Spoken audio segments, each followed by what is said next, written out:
What can I say about the phenomenal, wonderful human that is Simone Lindus? Now, Simone started off as someone who was my mentor and now has become a friend. She is an entrepreneur, a dancepreneur. She's the creator of Tiny Tutus and Studio Emporium of recent, which is the Australian-based dance costumes company. Tiny Tutus has been featured on Australia's Got Talent, Channel 9 News, The Daily Telegraph, Herald Sun, 7 News, Sunrise, Studio 10, and so much more. They have branches across Australia from Adelaide to Melbourne to ACT, Sydney, Queensland, and beyond. This is not only a story about a studio owner. This is a story about a true dancepreneur, someone who has turned dance into a thriving, scalable, successful business. Now, Simone is going to be one of our speakers at Studio Biz Summit 2025. And if anyone knows about scaling your business, it is Simone. That is 100% sure. I'm certain of that.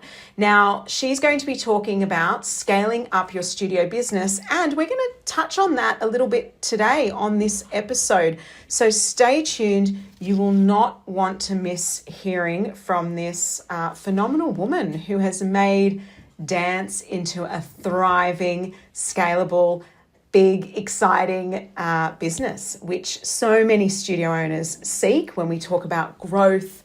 When we talk about scaling up, we're going to talk about the difference of growth and scale and all that jazz. So I'm really excited to share her insights with you. Let's go. Hello and welcome to Studio Biz and All That Jazz. I'm your performing arts business coach and host, Josephine Lancuba. This show is designed to bring you inspiration, information, and the instruments you need to create and grow the studio biz of your dreams.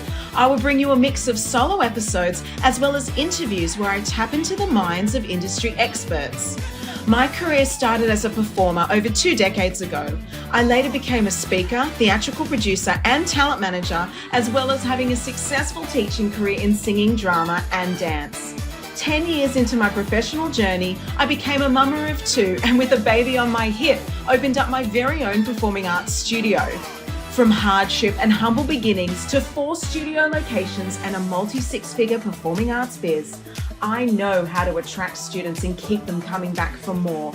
And in the show, I will share with you my experiences to help you thrive and fast-track your path to success. I know you have a spark inside of you with dreams and goals for the future. As your coach and mentor, I'm here to help you step into your limelight and be a cheerleader in your ear each and every week.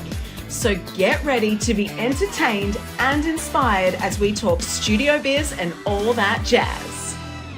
Have you got your ticket yet to Studio Biz Summit 2025? Come and celebrate International Dance Day with us on April 29th in Sydney, live and in person. You'll get to meet me, Simone, and all of our wonderful, incredible lineup of speakers. Plus, we've got live entertainment with celebrity guest Tiana Vassallo from Dance Life TV series. Not only that, we're bringing you wonderful food, community connection, insights, discussions, and so much more. Come on down to Studio Biz Summit now with a part payment plan available so you don't miss out. This is accessible, guys, and I would love to meet you there. Head to the link in the show notes now or go to josephinelancuba.com/summit. On with the show. Welcome, the wonderful Simone Lindus from Tiny Tutus and Studio Emporium. I'm so happy to have you back on the show. It's been a while. Jo, thanks so much for inviting me. It is always magic to speak to you. You are incredible. Oh, thank you. I think we had you on the show, gosh, I reckon it's been a good couple of years, but we have spoken so many times in between, which is lovely, which, you know, we get to chat on the phone. Yeah.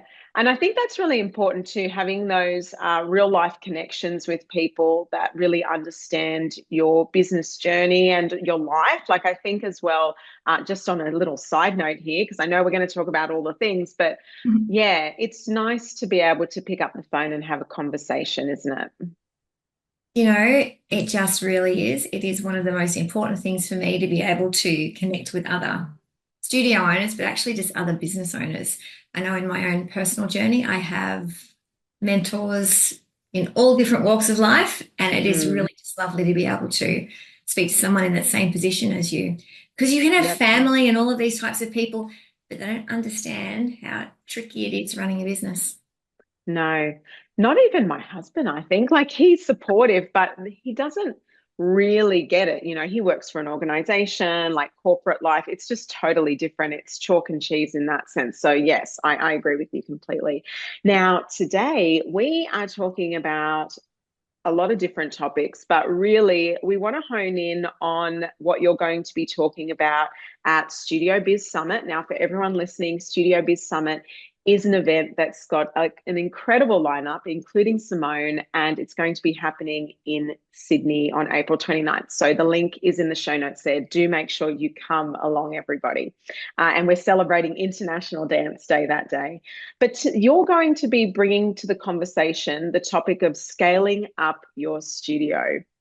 Now, before we get into all of that, tell us about your journey because, gosh, how many sites do you have now with Tiny Tutus?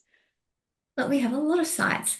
I think the magic about my journey. So I started dance when I was 16 years of age. Oh, Mm. sorry. I started my first studio when I was 16 years of age. It actually happened because I was teaching all of the little tiny tots for Les Griffith, who was the amazing man who was the teacher of all of our tap dogs. And he actually died, which was really, really tragic. And we had the parents from the studio of all of the little people I was teaching. They phoned my mum. They phoned my mum. I was so young, and said, can Simone keep teaching? And that's how I started in my dance journey. That's how the studio started, from little people from Les Griffith Studio, and that's where the Simone Lindus School of Tap Dancing was born. And through the I didn't know years, you started with tap. That's really interesting. absolutely. And you know what? Tap is still my absolute favorite thing in the entire world. I just love it. There is nothing better, nothing better. So tap dancing is Yeah. where it started for me. Of course, there's ballet and of course, there's other things, but tap is like, it's a heart thing, isn't it? We've had through many, many different iterations to Tiny Tutus, which started back in 2009. And here we are today. We started Yeah. in And with 50 little ballerinas. We're in Sydney a couple of years later, and we were national the year after that. yeah, and when we talk about national, like we're talking like, I don't know, 100 locations or something like that. But I guess the point I'm trying to make is there's going to be people listening where that sounds like crazy to have that much going on. But when we talk about scaling, and we're going to get into that conversation, it doesn't matter if you have 2 or 3 locations, 50 or 100, there's a process involved in how to really make that business scalable. And I really want to know, when did you decide that you didn't just want that, that one location or whatever? What was it that you were like, you know what, we're gonna make this a national brand. We're going to bring it into different locations and we're going to do this on a more, highly scalable level. Like when did you decide that tipping point? A great question. When we started Tiny Tutus in Newcastle, 2009, we already knew that we were going to be taking it to different locations. So when we started with 5 locations in Newcastle, and we knew that we needed to be able to duplicate it in each location in Newcastle. And that was all about hiring the right people, which I'll talk about a little bit more. Then we wanted to see whether we could do it in Sydney. And again, it's about finding the right people.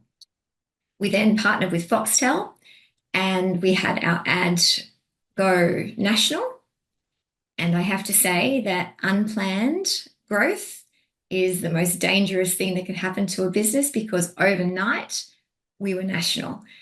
And that's pretty much what happened. So the intention was to actually build it in Sydney, but the ad was obviously playing nationally, and the interest that we had from all over the country was just mind-blowing. It almost shut us down. We were completely unprepared for it. And so anytime you want to scale anything, it's all about prior preparation and making sure you actually know the impact of what's about to happen in your business. Lots of lessons there. Yeah, but you know, sometimes those opportunities arise and you take them with both hands, right? And that's something to be said for that. But what is the difference in your mind when it comes to growth versus scaling? Like, is there a difference in your mind? Yeah, completely. So from my experience, scaling is when you're actually looking outside of what your direct product line is. So outside what your direct, so if you're in a dance studio, you're a service-based business and you may be teaching ballet and jazz. So if you actually want to grow that, you might just add some extra classes in that particular area, or you might be wanting to add different age groups, or you might want to go into a Stedfords. A scaling model of that might be adding tap and hip hop. That's scaling because you're adding new things, you're actually marketing to a new group of people, or you're selling more things to your existing customers. That's how we look at scaling. There's Yeah, lots and of it's different definitions, but that's how we look at it. Yeah, and I think as well, it's really important too, because when you do decide to scale, yes, it may include, you know, an increase in styles and programming. It may include, you know, different products or different locations or whatever. But there's really a core thing, and that is, you know, making sure that those systems and processes are in place. You mentioned that it kind of grew before you potentially were ready. How did you catch up, or did you already have those systems in place when that sort of occurred? Yeah, great question. From my experience, when you are looking at scaling at any time, I'm not talking about growth, I'm talking about scaling at any type, there is just one big thing that is your one factor of success. And it's not systems, it's actually hiring. You need to be able to either hire the talent, you need to be able to identify the talent and hire that right person, or you need to be able to take the average ordinary person and you must have the ability to be able to train that person to deliver excellence, because it doesn't matter what systems you have in place unless you actually have the personnel to deliver it, everything falls apart. So for me, it always starts with, well, actually starts with cash flow first, which we'll talk about. But for me, it's always about hiring, because it doesn't matter how many sites you have. If you've got a teacher who can't deliver, the site falls over. And this has actually happened to me. So I had, you know, because we've had so many conversations over the years, but I expanded into 7 locations at one time in my studio. And one of them did fall over, and it was due to really me probably expanding too far from where I could manage the location comfortably. I didn't have the team to support the more remote location. And so I didn't have that training in place that I normally would have with my other studios and sites. And unfortunately, you're absolutely right. Without that support and without those people being, you know, switched on and doing a good job, the site did actually fall down. So I can actually understand that. How do you manage that? How do you train people to become great team? The $1 million question, isn't it? Yeah. Sorry, Hello, hello. my internet went unstable. Are you there? Yeah, I am. I think there's a lot of internet issues at the moment. Cyclones happening. There's all this stuff. So That's all right. We'll just make sure that bit's edited. No dramas. So let me take it back. Okay. There we go. We're taking it back. Okay. So that actually did happen to me as well. And I'm wondering, how can we manage that? How can we make sure that we do have quality team and people that are on board for the ride, that are well trained? Like, how do you manage that? Not just across multiple sites, even just in one site. Like, what's the key secret? What's the secret there? I don't know whether there is a secret sauce, but for us, one of the most important things is to make sure that these people actually have buy-in or ownership of what they're doing. We find that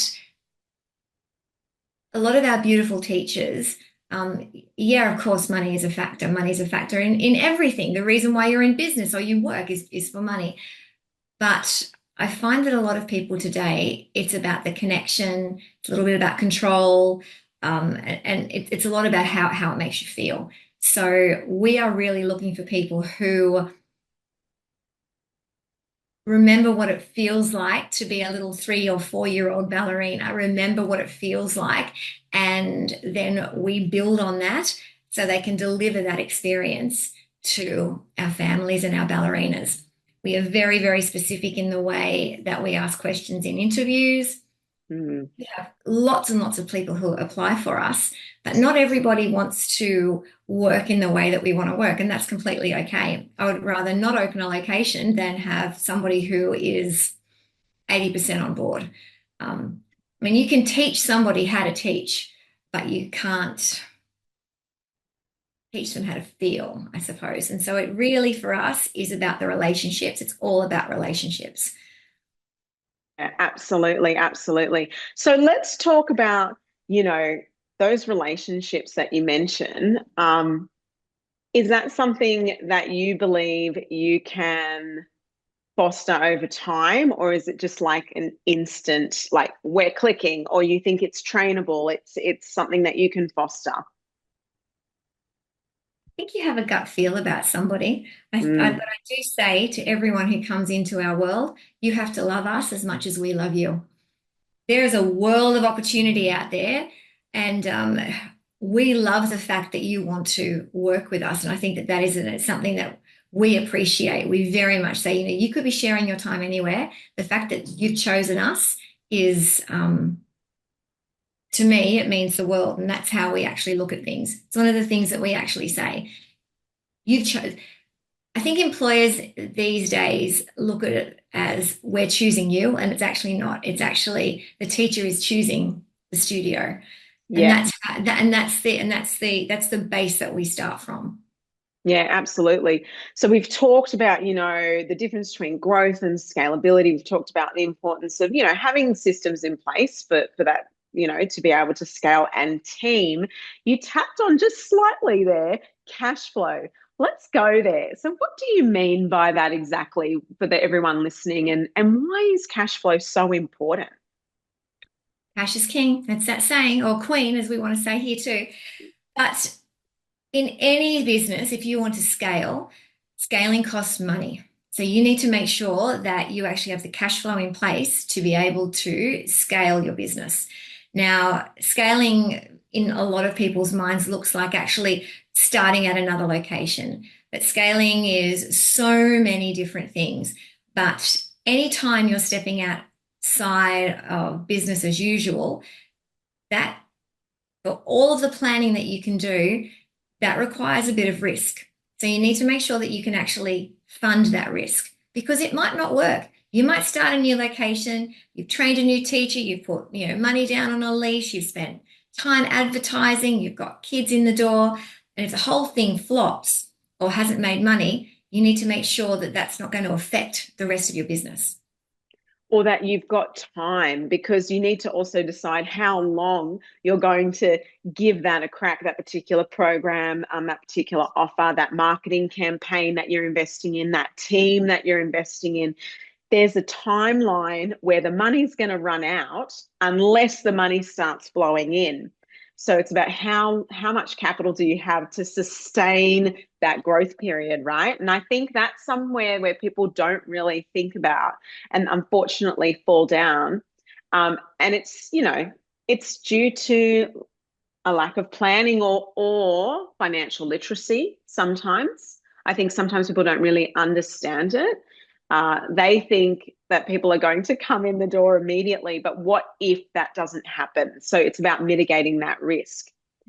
What do you say to businesses that are looking to take on financial risk? We see this a lot, especially in these in a lot of these Facebook groups, people going, oh, I want to jump into a new lease. You said the word lease just back then, which prompted that idea, but I want to get a new lease. And they're currently in a rental situation, like hiring a local hall. I want to get a lease. We want extra rooms. And they start asking all these questions about what should I invest in? What's your thoughts around these sorts of decisions in your business when it comes to these big financial leaps? I think unless you've got an amazing accountant, you shouldn't be doing anything. Look, Mm, all of these different things, going from a rented hall into a leased premises is a completely different business model. And I truly don't think that people look at it like that, but it is a fundamentally different business. You have dark hours, you have water rates and electricity and all of these other associated expenses, which I'm not really sure that people actually take into account when it actually starts, which makes going from one situation to another a completely different business. It's the same thing about going from leasing to actually buying a property. Now, if you're buying it that through your superannuation or however you're funding it, that then carries risks with that as well. It's insurance. What happens if there's damage or if it's broken into or if it burns down? Different business model, different set of risk criterias. So you need to, again, it comes down to cash flow, because anytime you change your model, you have to remodel what you've got using the new business. Does that make sense? yeah, totally. And over 10 years ago, I actually got my first commercial lease. And then I actually chose to not do the commercial lease thing after that lease expired and ended up doing halls for hire. And that's how I ended up being able to expand to multiple locations. And I actually found it, in my scenario, a much more pleasant, less stressful, profitable experience. But that's not to say that that's for everyone. And I totally understand that. But one of the things, and I still remember this, when we got that lease, I was so excited, and I had my 6-month-old baby on my hip. And then I realized they talked about glass insurance, the front glass. Like, I never thought about glass insurance. And then these little things and then it's all like, oh, wait a minute. The soundproofing from this room to that room's, we've got to put soundproofing in. And so the costs started to escalate, right? And Yes. so this is what we're talking about, right? It's the things that you don't realize, and those dark hours. Absolutely. Then you start thinking about, how can we maximize our income when we're not using the space? Okay, now we've got to start hiring the hall, but then we need someone in place to manage the hiring of the hall. And it is a completely different model. Absolutely. And I find that really interesting that you said that, because people are coming into this like you did when you were 16, coming into this not as trained business professionals. We're not coming in with an MBA. We're coming in as artists. Yeah. So, what's your take on that? I think that dance studio owners are incredibly passionate, brilliant people. And in any industry, it doesn't matter what you're doing, you need to actually be able to upskill. You need to be able to be fabulous at dancing, but it's just a whole lot more than that. And that's where I talk about people finding their happy place, because sometimes if you're a dance studio owner and you just want to sit at 50 or 60 kids, that might be your happy place, because the amount of business expertise you need around 50 kids is very different to the amount of business expertise you need around 100 kids. So people have to find where they're happy. And they also need to be able to realize that with growth comes a different skill set. You need different skills, or you need to be able to collect the people around you who have the skills that you don't. Yeah, absolutely. And you're going to be bringing all of this to Studio Biz Summit, so we can't wait for that. You've got so much experience in this space, and I'm so excited to have you presenting live. So everyone listening, do make sure that you head on down to the summit. It's going to be absolutely phenomenal. Now, before we jump into something slightly different topic there, how do you ensure that each of your locations, for those that do have multiple locations, are listening or thinking about expanding into different locations, how do you make it cohesive? The brand identity, I suppose the reason why people come to you, right? They see you, they know who you are, that they resonate with your brand. But is it the same? Like if I go to Newcastle, or if I go to Sydney, or if I go to Melbourne, like if I'm in these different places, how does the Tiny Tutus experience remain the same? That's what I would love to know. Yeah, it's a great question. There's two things. The first one is that every teacher brings their own magic to the class. Every teacher has their own flavor. And that's one of the things that we absolutely encourage. So every little teacher is going to bring their own little twist on things, I suppose. But consistency is our fundamental key. It's part of our training process. It's what we embed in our teachers. It's what we embed in our staff culture. It's really important that the lesson plans are followed, the way the room's set up is followed, the music. I could tell you what is happening at a class at 10:30 in Queensland, and it should be the same thing that's happening at 10:30 in Melbourne. And it's really important that our teachers actually work together like that. For us, we do a lot of sharing. So we do paid opportunities for our teachers to actually go and visit other teachers' classes. We have mentors that go in or have conversations, and we do a lot of online work together. It's really important that every little ballerina feels the same. It doesn't matter where they go into. So that is systems, and that is training, and it's also expectations. We have the expectation that our teachers are going to deliver this, and that's really important. We hold ourselves to that, and we hold our teachers to that. I love that you've got mentors coming in and checking in.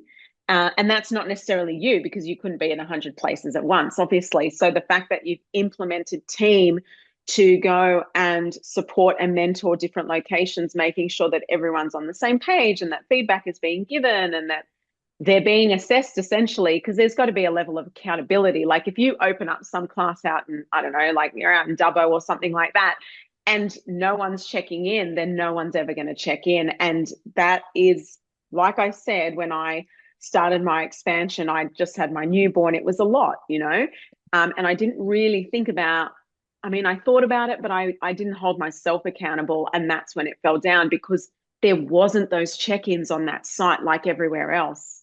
And so that was the problem, because I couldn't do it myself. I wasn't enough humans, right, to run around and be that person. And that is fair. But then I didn't assign someone to be that mentor either. And obviously, when, what did I say? When the cat's away, the mice will play. Yeah, when the cat's away, the mice will play, right? So that's what happens. So I love that you've implemented a mentorship sort of solution to that, which could be a really big problem, especially with multiple classes. Even if you've got one location and you've got 20 programs running in the one space and you're not on site the whole time, someone has to be checking in. And we don't necessarily look at it like check-ins. We do have check-ins. But for me as a teacher, one of the most valuable things that I can do is actually watch somebody else's class. Honestly, sometimes they actually say things in a really nifty way, or there might be a phrase that they use that makes every little ballerina just stop and pay attention. They're the nuggets, actually being able to share with your peers. First of all, it makes you a better teacher when you've got a peer or a mentor watching you, like you up your game. But then being able to take away from somebody else's teaching, I think that's just gold. So for us, it really is about creating that culture that we want. We want everyone to have a great time. We want them to love them to come to work, and they're delivering a beautiful product, and they're remembering what it felt like to be 3 and to look up to that incredible teacher. Absolutely, absolutely. Now, scaling is more than just locations. Yeah, it's not just about going into multiple sites. That's one part of it. But let's talk about another idea when it comes to scaling. We know that you're also the owner and director of Studio Emporium, which is something that I'd love to explain to everyone, because I've seen it. I've seen the work that you're doing. I've gone onto the website. It's looking amazing. The costumes are phenomenal. Let's talk about that. What is Studio Emporium, and how does that sit into scalability? Yeah, Studio Emporium is our costume business. So Tiny Tutus was supplying beautiful preschool ballet costumes to studios all over Australia. We were doing it on a really informal way. So we would have people approach us and we would sell them our dance costumes, because we have gorgeous, beautiful quality costumes and they were really affordable prices. And it's really nice to be able to develop that community and to be able to help each other. So it got to the point where we thought we really need to be doing this in a more professional way, or we need to be able to up the game. And that's where scaling the costume element of our business came up. So there's different ways you can scale. You can scale upstream, you can scale, sideways, you can scale downstream. So for us, this was something that we were looking at that was outside of our core business. Our obviously core business is preschool ballet. So costumes was almost a next logical step. We have beautiful costumes. We've got an amazing 2025 range coming out at the moment. We are just in our last sampling phase, and we should be able to have them modeled on our website, hopefully by the end of April. We just can't wait. But Studio Emporium is actually more than just a costume business. It's something which we have looked at all of the pain points that dance studios have, and the pain points around costumes is just monumental. Mm-hmm. So we've created a beautiful process called Costume Concierge, which basically makes costumes for dance studio owners a dream. You'd know from your mentoring and from your own coaching business, Jo, that costumes should be a profit center for businesses, but they're not. People stress about what costumes they're going to buy, how much they're costing, how much they're going to on-sell them to parents. It always amazes me the amount of studio owners who don't actually put a markup on their costumes because they feel guilty, or they don't want to have those money conversations with parents. And the other thing that we were finding is that studio owners would actually be taking on the risk for the kids within their classes if their parents didn't buy the costumes. Yes. So there might be 10 kids in a class and you've got 2 parents that haven't paid for costumes, and you as a creative don't want those 2 kids to miss out, and not having those 2 kids in the routine ruins everything.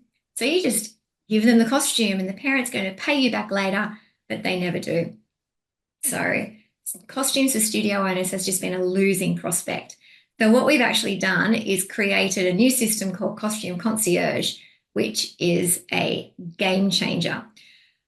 We basically allow you to choose your costumes. You go onto our website, you choose your costumes that you like. Now, nobody else can see the prices of those costumes. We are really strict that this is a studio owner space. We've had parents try to get in. We've had but it is a strictly studio owner space. So we are very, very strict on who can actually see our pricing. And then you as a studio owner, we actually will build you a website. So you can choose your costumes. Let's just say every costume is going to cost you $40 or $50 wholesale. You as a studio owner can say that those costumes are going to cost $70 or $75. So we build you a website literally with those prices on there.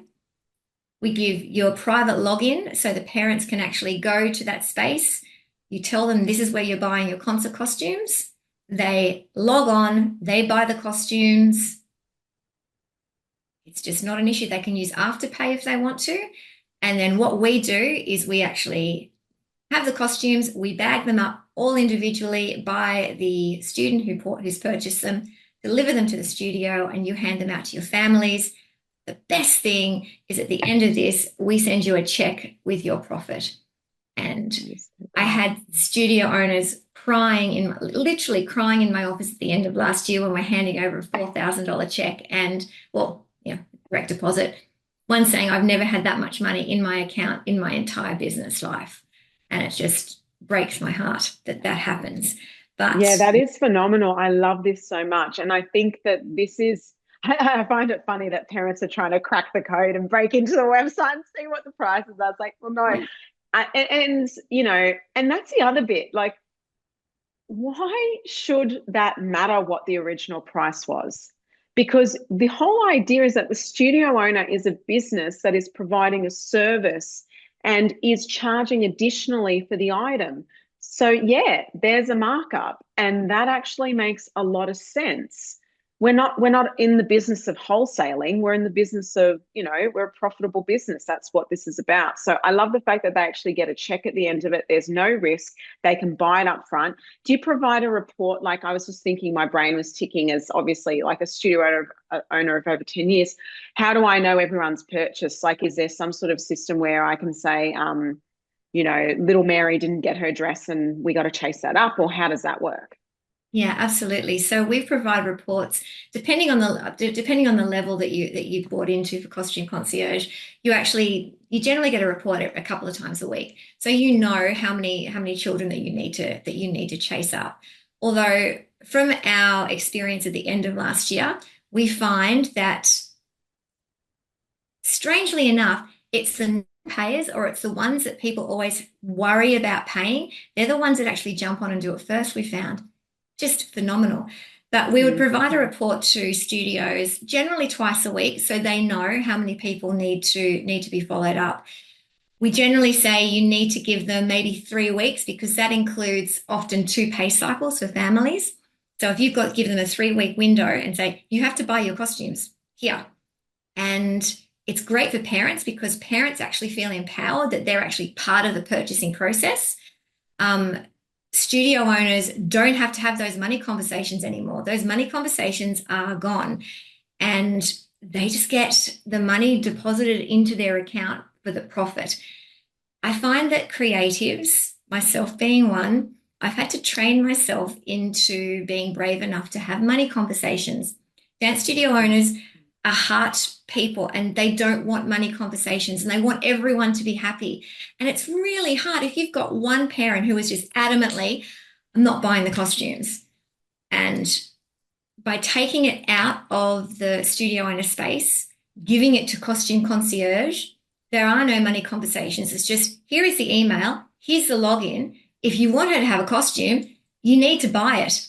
I don't have, like, as a dance teacher, I don't have them. And if you don't buy them, the studio is not going to be sent them, so she's going to miss out. It just fundamentally changes the whole dynamic of costumes. Yeah, it takes the onus off the studio owner and to the platform, which is you guys, right? Yep.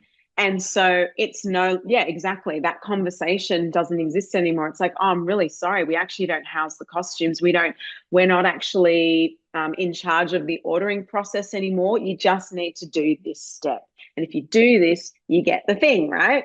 So I love this very much. I think this is such a simple concept that it blows my mind that no one else is doing it. Like, it's just so amazing that you've come up with this, and it's such a great solution, because you're absolutely right. Too many studio owners are not charging for costumes. There's no markup. And it is a little sad. I mean, it's beautiful, and it means that you're making a positive impact. But it's sad that, you know, someone would say that they've never had that much money in their bank account during their entire business ownership, you know, timeline. And that goes to show that we need to, as creatives, step up and actually look at the business of running an arts, you know, establishment. It's not just the art, because that only sustains you for so long. You need to be financially rewarded, and this is a great solution for that, at least for costumes. When you say this is another avenue of scalability, how so? So when you say, you know, scalability isn't just about expanding venues, etc., why is this part of that story? Is, you know, you talked about upstream, side stream, downstream. Like, why is this one of those scenarios in your mind when it comes to scaling your business? This for us was already an existing. It was already existing inside our business. We already knew that we had a market for our costumes, and we already knew that this was an existing problem for dance studio owners. So for us, being able to scale, we needed to be able to sell to a different marketplace. So rather than trying to sell to our parents or our families, because everybody is feeling the cost of living at the moment, there's only so much money in the bank accounts. So we can actually provide the most incredible experiences and the most incredible upsells for our families. But ultimately, at the end of the day, there is a limit to what our existing customers can provide. And the customers, I mean, even if I wanted to open a new location, that same thing exists. There's a limit to the amount of money people can spend at the moment. But for costumes, that was a new market that we could actually sell and expand to. We already had the database, we already had the existing capabilities. We just needed to formalize it. So it was a really, really easy way for us to be able to step into another marketplace. I mean, if you wanted to look about going downstream or going in a different direction about selling to families, one of the things that we've worked on, which is just beautiful, is an incredible program we've developed called Nurturehood. Now, it's something that really doesn't exist in the baby space. It's a program that is for 6 weeks to 3 months, and it is just beautiful. We're actually working with the Hunter Medical Research Institute to currently validate the program, which is beautiful. So proud of that. But again, this is another way which we are looking for different groups of people that we can actually market to. So the business of Tiny Tutus, or the family of Tiny Tutus, has a company called Nurturehood now, which sells an incredible product that we actually license to yoga teachers or Pilates teachers or baby massage. And we actually sell them this beautiful program, which is a motherhood program. Again, it's a different marketplace for us, being able to expand down this way. But then the lovely thing is they know us, they trust us. So by the time they want to look for preschool dance classes, they've already been introduced to us through Nurturehood. And so it comes to Tiny Tutus. Yeah, absolutely. And see, this is what I call cohorts. So in every business, we have different cohorts. You know, these are the different types of people we speak to, whether it be through our social media messaging, online, it could be who we sell to, etc. And I love that you've said that, because yes, you can sell to the, the parent of a primary school child. You can sell to the parent themselves. You can sell to the grandparents. You can sell. So it's about looking at your business as a whole and thinking about who the actual cohorts are within your business and who you can speak to and sell to. And I love that so much. I love speaking to you. This is very fun. I think one of the things that's really interesting in scaling, and then when you're talking about the way that you speak to people, the way that you communicate with your original center, so the one that you start with, if you want to talk about scaling locations, the way you speak to that center is different to the way you speak to your next center. So yes, there's obviously communication you have, but you might be in a different neighborhood that values something else. So you might start in neighborhood A that really, really values academics and things like that. But then you might open a location in somewhere else who really values family. And so the way that you're speaking to those cohorts is really different. I know the way that I speak to our families in Perth is very different to the way that I speak to my families on the Gold Coast in terms of advertising and in terms of the way we actually do our messaging. So it's really important that when you do scale in terms of locations, you actually change the way it doesn't need to be big changes, but different locations have different focuses. Yeah, and understanding who you're speaking to. That's the key. Who is your customer, right? Yeah. Love this. All right. Well, before we wrap up, I want to, there's a couple of things I want to wrap up with. How do you juggle this all? Because this sounds like, okay, you've got Studio Emporium, you've got Tiny Tutus with all the locations, the team, managing all the things. And I know, now you're talking about this other program that is for, mums and bubs. How do you juggle this life with all of these different parts, running at the same time? Because I have an amazing team.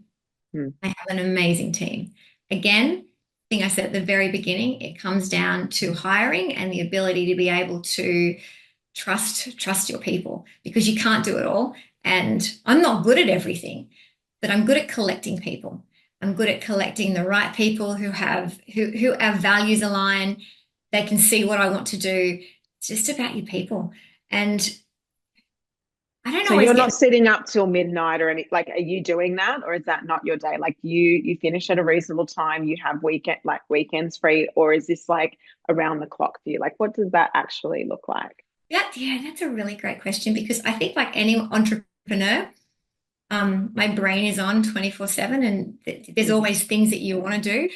You always like want to pop on and check that, little brain pop that you had. You want to jump online, do a bit of research. But no, we have office hours. Our office hours are 8 till 4. And I'm pretty strict around that. For me, like I generally work 9:30 to 2:30. That's what I do. I will come home and do some later in the afternoon if I want to, but it's about having boundaries. Everybody needs to be able to have those boundaries. And that's something which is a really hard skill. It's a really hard skill. You have to be able to look after yourself. If you can't look after yourself, you can't look after your family. And if you're not looking after your family, you're not looking after your business. And that's what I tell the people that are in my world. Yeah, yeah. And it is true. Like when you've got this entrepreneurial spirit, sometimes it's actually kind of fun to think about the work. And I know that might sound a bit strange to some people, but I actually quite understand that. So yeah, but it is important to find that balance at wherever you can. Yeah. So how do you define success? What does it mean to you? Yeah. I think success is freedom. I think success is the freedom to be able to do what makes you happy. That for me is success. Hmm. Who or what inspires you most? Yeah. That's really tricky. I think my mum and dad inspire me most. They really do. They are the people who made me who I am, and I just love and adore them. Okay, so what's next for you? What's on the horizon? Oh. Yeah, there's a lot of projects sitting on our wall at the moment. There's we're really, really excited about a new direction that we're taking our dancing, which I won't really reveal just yet, but we're really excited about this new project. We've just partnered with an amazing organization, and we're going to be able to bring dance to people in a new way. And so that is what I'm super excited about at the moment. It's what that actually is what has me at the moment jumping online at different times just to go, oh, I just want to have a look at that. That's my exciting phase at the moment. Yeah, I love that. All right. Well, we know you're going to be at Studio Biz Summit this April 29th here in Sydney. We've got people coming from interstate. We've got people coming from locally as well. So do make sure you grab your tickets, everyone. It's josephinelancuba.com/summit. I'll make sure there is a link in the show notes as well, because we want to make sure that you're coming on down to International Dance Day, where you can hear from Simone, but also an incredible lineup of speakers. We've got entertainment, food catered all day, tea and coffee, chats, conversations, insights, connection with community. It's going to be a really beautiful day, and I'm really excited that you're going to be sharing that with us, Simone. How can I'm really excited too. I'm really excited to actually come to the summit. I think it's going to be a really gorgeous opportunity for people to connect in that really intimate, personal way, and I'm genuinely excited to be there. Yeah, I love that. Absolutely. Now, how can people find you if they want to find you? We'll make sure we'll pop some links in the show notes. Where can they go? Yeah, look, they can look at Tiny Tutus, or Joe, if they want to email, they can just email hello@tinytutus.com.au, and that email will find its way to me. Beautiful. All right. See you at Studio Biz Summit. Thank you so much for being on the show. You're gorgeous. Bye. This episode was brought to you by Studio Biz Summit, where you can enjoy industry discussions and insights at this live event for studio owners and team. Celebrate International Dance Day with us on April 29th, 2025. Grab your tickets now. Head to josephinelancuba.com/summit. See you there.